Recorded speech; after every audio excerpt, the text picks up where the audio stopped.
Hi everybody, Russ and my Amazon, and hope you're all safe and well. New channel, please consider subscribing, hitting the bell icon so you're made of any time put new content on. As always, I'd like to thank our lovely channel sponsors, Untuck It. Check out the description below. Just before we went, Lee's like, do we cut? Do we edit? No, we don't. It's unedited, it's raw. You can swear, you can do whatever you like. Anyway, today's guest. Fuck up written all over it, nice. That's it. Demonetised already. Thank you and good night. Cheers, anyway, mate. Lovely. So we got today's guest. I think it's our 61st ex-player we've had on the channel, which is mental. So it's Lee Hodges. Lee made 6 appearances for the club. We'll talk about his debut because it was somewhat baptism of fire, to be fair, but obviously came through from a trainee all the way up to the first team, and did what many of us wanted to do. Play for the club. That's what we want to do. How are you, Lee? How are you, my man? I'm good, thank you very much. Good, thank you for having me. Absolute pleasure. How are you in this weird world we live in at the moment, mate? Yeah, not bad. Trying to get on with it like we all are, I think, and just hopefully it just gets back to a bit of normality and just have a normal life again. But got to do what you got to do and just get on with it. There's not much else you can do. Yeah, there's not much you can do about it. Keep your egg, as long as you got your health in it, as long as you got your health, jobs will come back and everything like that. But it's the health that matters. But no, it's very, very true. But there's plenty of football to keep us busy. That's all right. It's my lifesaver. I can't lie. I mean, if football weren't on, I don't know what I'd do, to be honest. But and they're on every day as well, which for me couldn't get much better. But it does seem a little bit. I'm not too keen with no fans in there and that. It just don't feel the same. But I'll take it as it is, and exactly I'll take it where West Ham is. I'll give you a clue. We'll have that. We'll have that. Too much, yeah. No, it's the one thing we'd have to worry about in lockdown. It's like I don't think I could cope if we had like a West Hamish, a West Hamish season and being locked down. It'll just take us over the edge. I think, I'll be honest. But it's all going well at the moment for the boys. And you're right, it's a bit weird at the moment with no fans, but it's what you can do, innit? Yep. So I think I've actually officially completed Netflix. I've had a good go.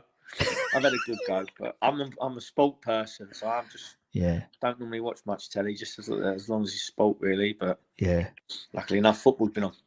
It is. I remember that there was that period when they like during the first lockdown where there was like 100 days of no Premier League football, and it was like.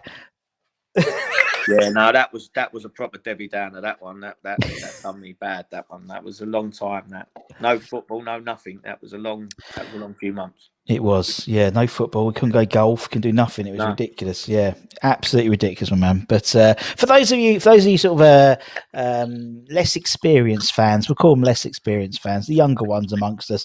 You'll be like, "Who's this bloke? Who's this bloke? I don't know who this bloke is." So Lee Most played for the probably. No, Lee. No. Don't put yourself down, Matt. Lee, as I said to you before, it doesn't matter if it's Mark Noble 500 odd or it's someone else who's only made one. You're in a position where anyone, a West Ham fan, would just swap it just for one of your appearances. You know what I mean? It's just for 1 minute. I was at just for 1 minute. Yeah, exactly. I was a West Ham fan myself, so just the one. No one could take that away from me. Nah, exactly. Well, I mean, you're a Plasto boy, weren't you? Plasto boy. I was East Ham. I was probably about 3 roads away from the ground. So amazing. I used to hear it all the time. And then I started going when I got a little bit older and stood in the North Bank. Couldn't see much probably because I'm not the tallest person. Same like me, Lee. I still can't see anything anyway. It doesn't make a difference. It was, for me, it was a dream just to go training. And at 1 minute I was watching them, and next minute I'm cleaning Dixie's boots and getting a lift in with Mark Robson, and he's talking to me, and I'm thinking, "Oh, mate, what's going on here?" Going on? But and that's true. I mean, that's the thing. I mean, because obviously you were Arsenal as a schoolboy, weren't you? Was it Arsenal as a schoolboy? Yeah, I was at Arsenal. Then I went Charlton. And then, West Ham come in at last minute just before I was going to sign to YTS. So I'd already sort of signed for Charlton really, and it was all sort of done. Yeah. But once they come in, I mean, it was a no-brainer really. Yeah. Yeah. It's funny. We interviewed Rob Lee recently, and he was obviously at Charlton. And when he was at Charlton, he thought he was going to go to West Ham next. Obviously, a West Ham boy himself, but he ended up going to Newcastle and having the career at Newcastle, and then coming back to West Ham when he was 38. But you got in there. You got in there at the beginning. You got me at the beginning, which was great, man. But as you said, being a West Ham boy and, as you said, just turning up training with these people that you were you're in the stands a couple of years. It must have been just complete head fuck, to be honest. Yeah, it was different. Like even just the first day training and all the first team, you got to go in the room and collect all the kit and put it all into different bags and then get their boots and they're all getting ready and you're thinking, oh my God, like, I mean, I probably was the only West Ham fan that was there. Oh no, I don't know who else, but I felt like I was the only real main West Ham fan, like who used to go, and so it was a mad time for me. Really, it was a strange thing getting on the 173 at Beckton and getting there, and I just didn't know what to make of it. Really, it was it's amazing. Yeah, it was. Yeah, I can totally get that, because I think everyone, as you said, everyone, when we've got a few people watch this channel now, which is good. But every one of them would have probably swapped their kids maybe. Yeah, I watched this thing at Mark Noble, and he said I would have for one game. Yes, I would have took and played, and I felt exactly the same. The fact, just to hear the eye forever blowing bubbles when I was out in the middle of the pitch, that still, when I say it, just makes me go cold. Just really, I can totally get that. They can't, and little things like that. As much as I was unlucky, I had injuries and bits and bobs and that. I was a very, very lucky boy, and I would never say I was unlucky, or I was a very lucky person to do and see and have what I did. Yeah, and as you said, that those memories no one can take away from. No. Tell you what, so I wish I'd have saved more. Really, like I didn't save many shirts, and I didn't. My mum and dad have got quite a few bits, but I've only got daughters at the minute, so not at the minute. I'm only out. That's me done anyway. But me too. Daughters, but so I wish I'd have saved some stuff and bits and pieces. But when you're in it, you just think, what's the next game? What am I going to do next? I felt a bit of invincible. Really, is the way to call it. But I know it might sound a bit flash, but you just felt on top of the world. Everything you done, there was nothing that could really touch it. No, of course. Being out there, so it makes perfect sense, man. It makes perfect sense. And obviously, obviously you signed and you made your debut. And as we said, it's a bit of a baptism of fire, particularly for a West Ham fan as well, being Tottenham away. Coming on as a sub, not even starting, coming on as a sub as well. So having to stand as, you must have been flapping a bit. I'll be honest. Do you know what? I was, but like you pick bits from the moment. Obviously, I didn't think I was going to get on, and then I sort of run down to the corner to warm up, and like the West Ham fans just sort of, they was already probably standing up, but they sort of give me a proper clap, and I thought, Jesus, like I turned around to think, who else is warming up, because they can't be clapping me, like, and they were. So then I thought, bloody, like, it was 1-0 down. I thought, he's going to go and get warmed up. I thought, nah, I'm not going on. Next minute, he said, get stripped. I thought, I remember clipping a ball down the line, and then the next minute, I remember they had a corner. They've headed it out, and now I'm on. Now I'm not. I used to be quite quick, and I thought, I'm in here, and I just see a geezer coming to the right hand side, a Tottenham player coming from the right. I thought, take another touch. Normally, I'd just be gone. Yeah. Well, Nicola Berti put me in row Z, and it was probably the loudest cheer of the game. I've done a triple salto in the air, landed on my arse. I thought, there we go. That's probably not as not a good start as I thought. Welcome. Yeah, that's exactly right.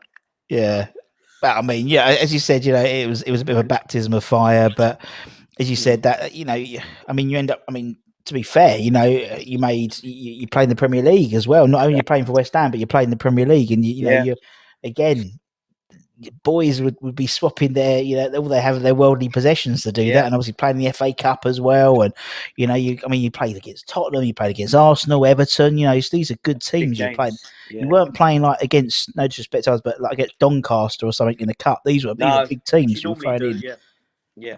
No, I was lucky. Like the FA Cup, the quarterfinal was probably the biggest game I played in. And the replay, that's when I remember. That's the goosebumps for me. And when John Hartson scored, to be in the middle of the pitch when he scored and we 1-0 down, diving in the chicken run, and all I could remember was just the boos hitting me. You dive on top of him, I could just smell boo, like alcohol. I was like, "Fucking hell!" But it's mad, isn't it? Our little things you think like memories, like. And then it went into extra time, and I remember the gaffer talking, and I didn't listen to a word. All I was listening to was like, "I'm forever blowing bubbles," like just echo because when you're in the stands, like you go, "Oh, this is loud, this is," but in the middle, it was like, it's like, if you couldn't hear, it's just deafening, like. Yeah. But yeah, and I know we got beat on penalties, but I just walked out that ground like.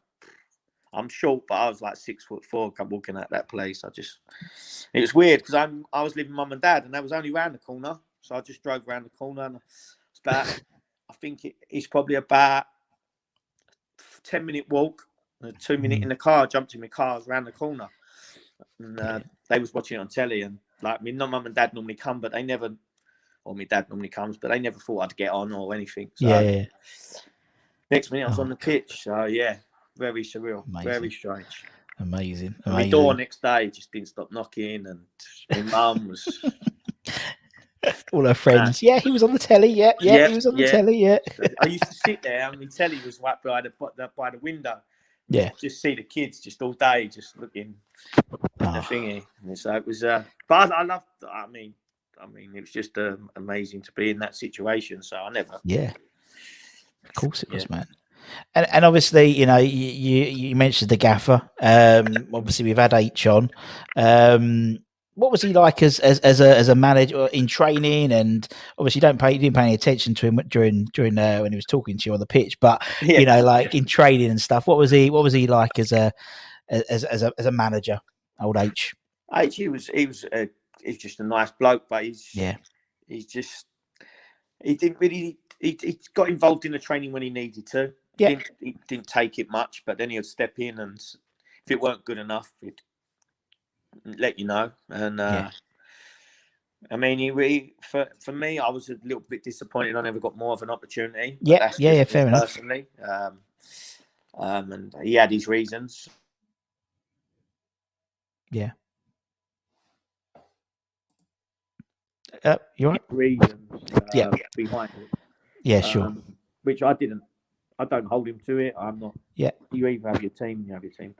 And that was the reason I left, and that's the reason. Yeah, because obviously they offered you a contract. If it's meant to be, they offered you a contract, and you turned it down to go to Scunthorpe. Yeah, to go to Scunthorpe. Which everyone on that would be sort of baffled by it. But all I asked him was, how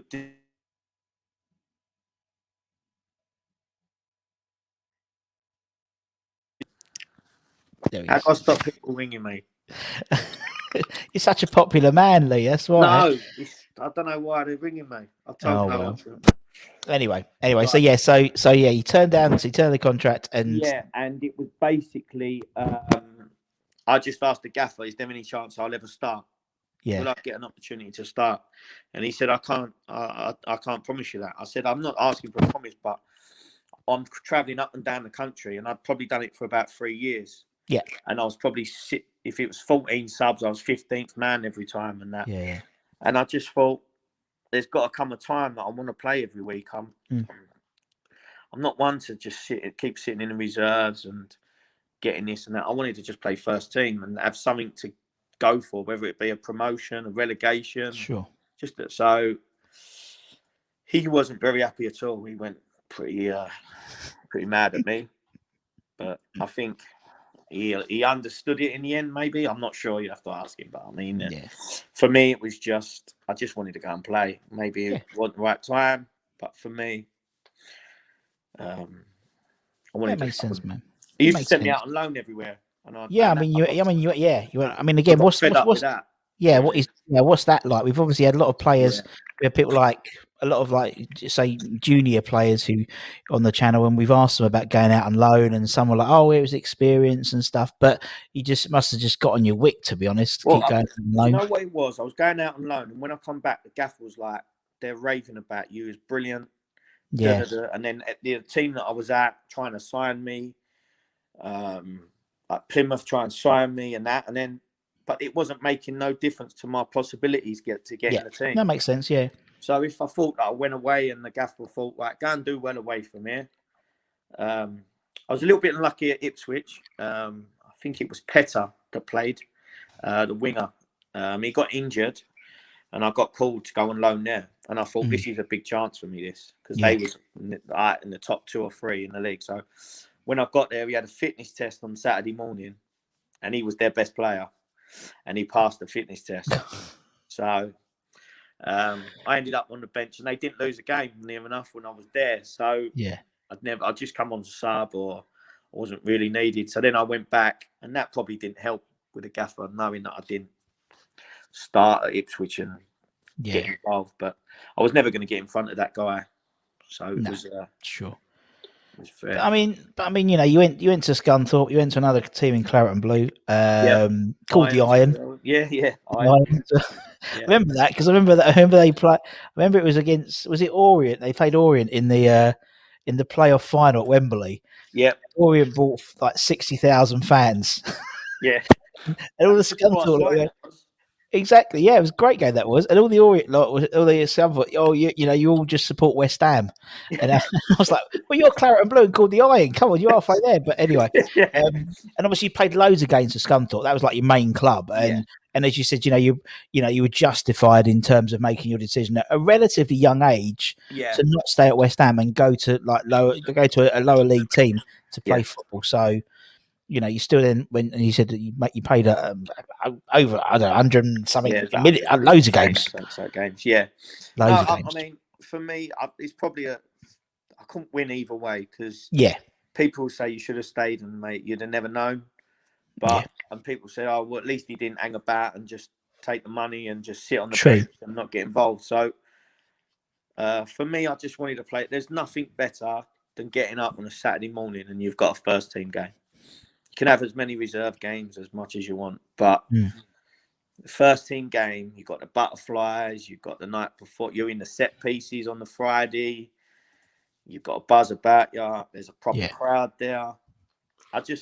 For me, it was I just loved playing the game on a Saturday morning, and you just can't take that feeling. And I mean, whether it was the right decision, I'm not totally sure, but for me, at that time, I did think it was right. So I mean, you're totally right. I mean, I think it's. I mean, it was a tough decision to make, and I think particularly, being your boyhood club as well. Oh, massively, yeah. You know what I mean? So it was a huge. And if the gaffer would have said you've got a chance, you'd have stayed. Of course you would. Yeah, I wouldn't have gone. There would have been, but I just knew H never really wanted to put me in at that start of a game. Yeah, sure. Because I was only getting 10 minutes, or not even that, maybe 5 minutes. So it weren't like he was bringing me on to really change a game, or it was more like either killing a game out or there's 5 minutes, got nothing to lose, let's stick him on and try. So which I'm glad he did anyway. I couldn't.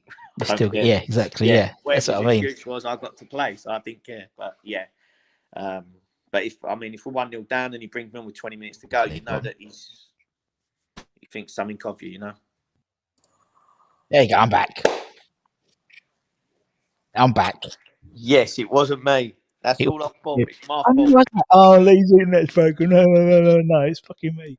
That's it. Don't matter. Doesn't matter. Carry on. Okay, so what we'll do, I think we'll do. Let's talk about your Hammers 11 before my internet breaks in.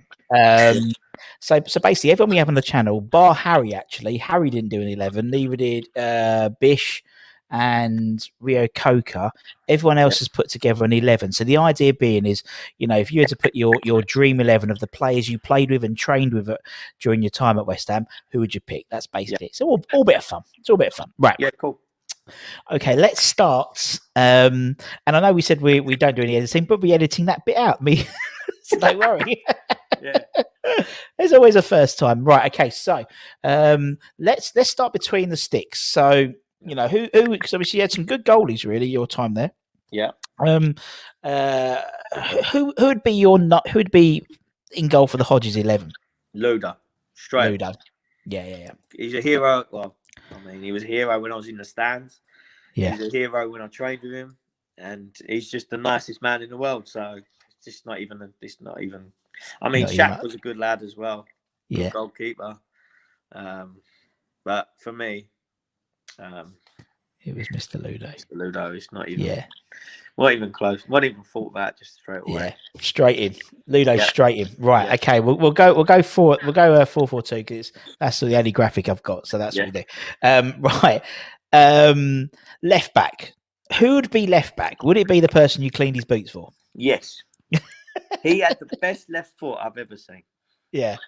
I mean, he could hit the crossbar as many times as you want on the trot. It just geezer just didn't even warm up. Didn't even. He just went out, hit balls, played. I thought he was brilliant most of the time for West Ham. Yeah. He was a 7 out of 10 at the worst most of the time, and give everything every game. So, and I think we've had him on. We've had Dixie on, and I'll be honest, I was shitting myself because he was like my idol. He was my idol. Try cleaning his boots. Try getting them wrong. You had my head put in a bucket of ice. Talk to him from there. Did you get a little Christmas tip? He was a good tipper, actually. Was he a good tipper? Yeah, good tipper. I won't tell you what, but he was a good tipper. Good. Because we've had some people on, and yeah, there was a few. Yeah, we won't name names, but there was a few names. Well, when we interviewed Bertie Brayley, I remember because he was Di Canio's boot boy, and basically come Christmas, everyone was getting a little extra, and he was like, "Here we go, I've got Paolo," and Bertie, come here, and basically he gave him a pair of boots, which were new, but they were 2 sizes too small for Bertie, and came with no shoelaces. Lovely. Yeah, that's Merry Paolo. Christmas. Yeah, that's Paolo. He must have been a rubbish boot boy. That's all. He must have been. I'll have a word. But I'll have a word. He's too busy doing those. That's what it was. Weren't clean enough. Right, I'll put Julian in. Right, let's go right back. Who'd be right back? I mean, for me, probably Timmy Breaker. Yeah. I mean, I was Georgie Parish. I didn't train with him, I think, but I used to love him, to watch him. Yeah. But I'd say Timmy Breaker. He was another 7 out of 10. Bit one of them that burst forward, joined in, and a really nice man as well. So. Oh, he's a top bloke, guy. He's been on here a few times. He's helped us out. Always had the time to have a chat with him or chat with us. Sorry. Yeah. And always just a calming influence for me around. So he was a nice bloke as well as a good player. Yeah, he reminds me that no, that's the wrong way around. Sue Fowl reminds me a bit of Tim Breaker. Now, do you know what I mean? Yeah. The fact is, he is a 7 out of 10. Yeah. And for me, I mean, in the current team, he's my hammer of the year, but he's my hammer of the year because he's Mr. Consistent rather than, and that's why I don't think he'll be hammer of the year. I think it'll be Suchek, but he'll be a runner up. Yeah. And it reminds me of Tim Breaker, the way sort of, Tim used to sort of bomb forward and get involved. Very rarely get beat as well. Like exactly. Shown up and he turned inside out and sort of steady away every time. So I can see what you're saying. I like I forgot his name. Kofu. Sufal is pronounced. Yeah, it's spelled Kufal, but it's pronounced Sufal. Yeah, it makes no sense. Yeah, but the machine, I think, Tim the Machine or the robot or whatever they used to call him. Yeah. I love him. Love breaks. Right, centre halves. First centre half, Lee. Potsy. Oh, Stevie Potts. This is my team. He's like a well-oiled machine. He was just not quite guy. Didn't say much. Yeah. Just read everything about 2 days before it was going to happen. just such a nice man as well. I mean, top bloke. I keep saying it, but I don't really remember many of them being horrible. To be honest, it was quite a good bunch of lads. I was quite lucky at the time to be in a squad where there wasn't too much horrible at the time. No, I mean, you had a great bunch. I mean, you look at the players that you played with. I mean, they're all good lads, and you had a good mix between sort of, the British players, and obviously that was the beginning of sort of, the Berkoviches coming in as well into the club, and Abu. Actually, he got sent off, didn't he, at Tottenham before when went on Samasi, and people like that. It was a mix, but it was still a lot of the, I mean, I started really supporting West Ham, to be honest, in the early 90s. So it was still an undertone of them. There were still Tim Breakers, and there were still Ludos and Potsy, and you still had that sort of old school West Ham mentality. So I get that totally. Yeah. All right, Stevie P's in, and obviously Steve's still, obviously with the under 23s at the club now, which is great. Yeah. Who's he going to partner in the centres? Rio. Yeah. Rolls Royce. In my youth team. There's not much I can say about him that everyone else don't know, really. I mean, he was good to have around the ground as well, like a laugh, a giggle. Youth team, it was brilliant. We had a good youth team. We had a good giggle as well. And he's gone on to be one of the best centre-halves in the world. So, I mean, it's not hard to put him in. So, you have to put him in really as well, isn't it? Otherwise, because they do, honestly. They do. I've spoken to some people, and they'll go, "Yeah, I got a text from because I didn't put him in my 11." I was all right. Okay, all right. Yeah. Okay, all right, Rio. Don't worry, Lee's put you in. Right. Yeah. Okay. There's your back four. Let's go into midfield. Right. Let's go. Left wing. Who should you have on the left wing, man? Left wing. I'm going to put Al Berkovic. I know he didn't really play there, but if we're going to 4-4-2, I've got to get him in. He was the best trainer. I mean, you couldn't get the ball off the geezer. I mean, if we had a keep ball, I mean, you would just want to kill him, basically, because so energetic. Just pop it round, John. You just couldn't. Where's he gone? I mean, and Harry used to like this keep ball where we had to have man on man. So you had to stay with your man.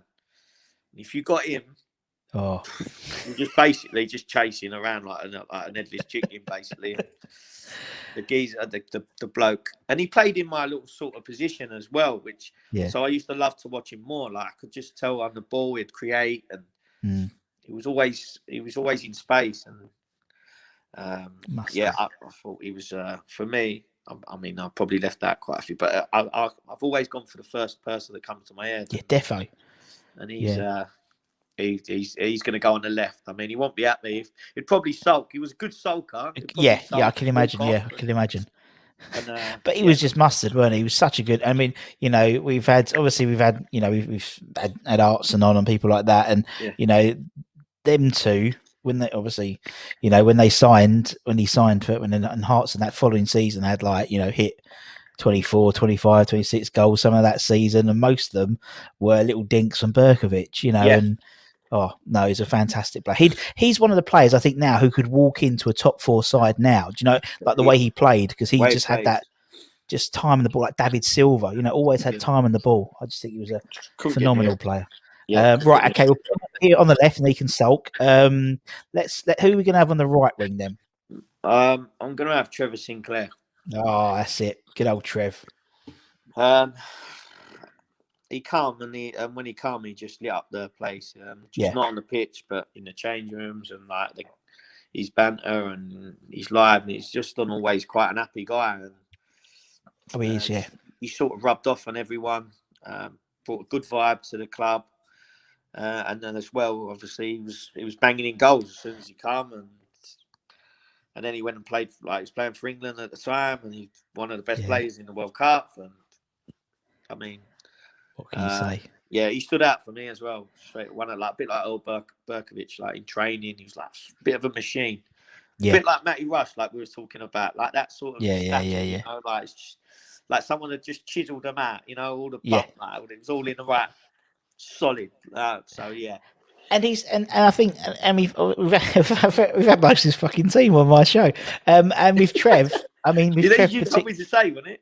Yes, yeah, that's what I said. Yeah, all of yeah. And because you put Trev in, he'll like it and retweet it. So that's all right. So it's good.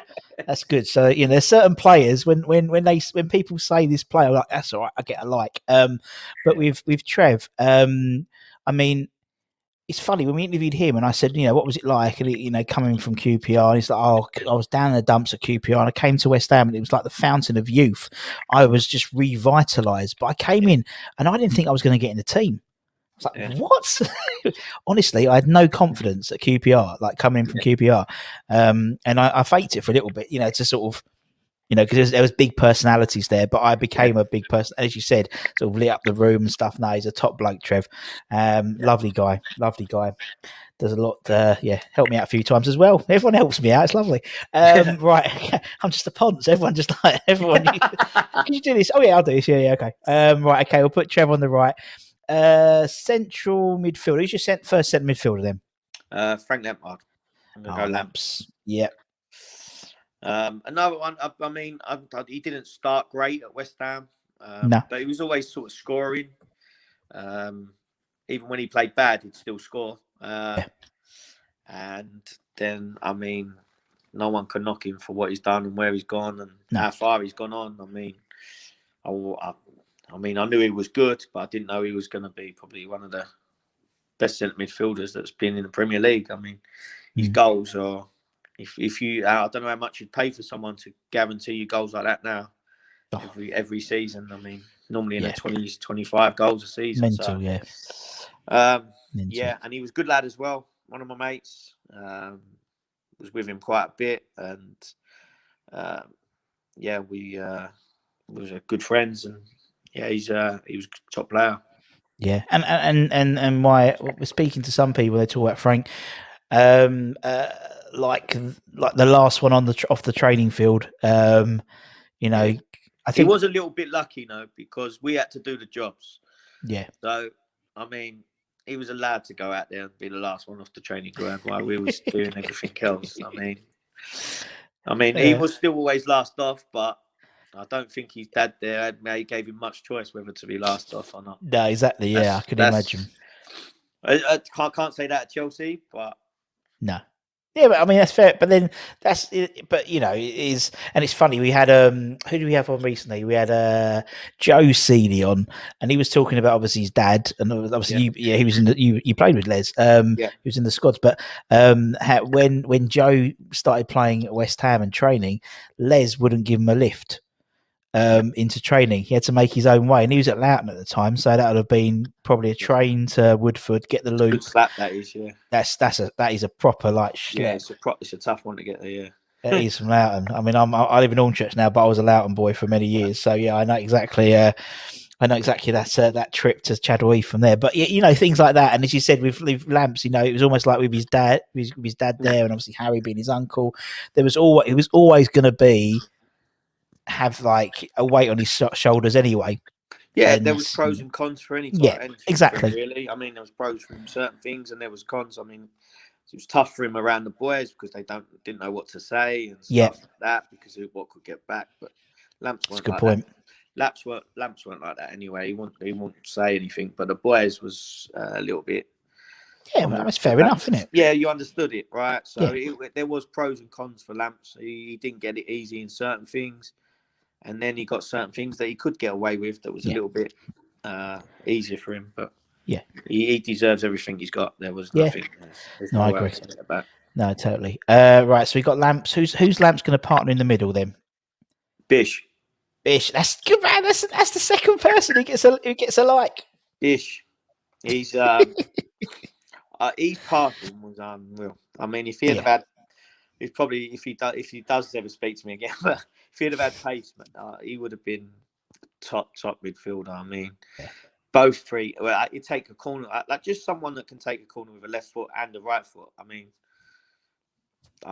Everyone goes, "Oh, you should be able to kick with both feet." Yeah, well, practice as much as you want. It's either natural or it ain't natural. It's tough to do that. And he could pass, and he'll do things. He'll do the simple ball. He was always free as well. Somehow he was always space around him to get the ball. So he was always your out ball every time. And yeah, I watched him, and then I got to watch him in training, and then obviously trained with him, and it's I think I appreciate more the fact that what I'd seen and what I'd done in training and stuff. It was definitely very, very. He was a very good player. Yeah. Oh, definitely. And again, I think another player I think who could sort of slip into the way the Premier League's at the moment, because again, I go to this whole David Silva and things like that. He wasn't blessed with pace, but he could tear up that league. And I think Bish's range of passing, I just think he was, maybe a couple of years ahead of his time. You know what I mean? Yeah. I think, but yeah, it was brilliant, really brilliant. Yeah. And that's it. We've got the double now. We've got Sinks and we've got Bish. That's 2 likes and retweets. Thank you, Mr. Hodges. Right. That's all right, mate. If only I told this, if only you planned this before, it'd been perfect. Right. Know, okay. Yeah. Who's going up front? Who's your first striker, my man? Di Canio. Yeah. Hello. I mean, not the happiest man in the world. No. He turned up and he was different. I mean, he had his own warm-up coach. He had his own this. He had his own that. I mean, he would walk off. If you're giggling, he won't be happy. And But then the next minute, you go in the change rooms, he's giving you a card. Hey, how are you, Hodgie? And all that. And I'm thinking, how do you remember my name? I mean, I'm happy that I'm talking to you, let alone anything else. Yeah, he was brilliant. I mean, you knew exactly every trick he was going to do, and you couldn't stop yourself. You had to go for it every time. It was that fake back heel he used to always do, where it was like he was so over exaggerated. It was almost like, right, I'm going to do a fake back heel now. Yeah. Okay. The cross one.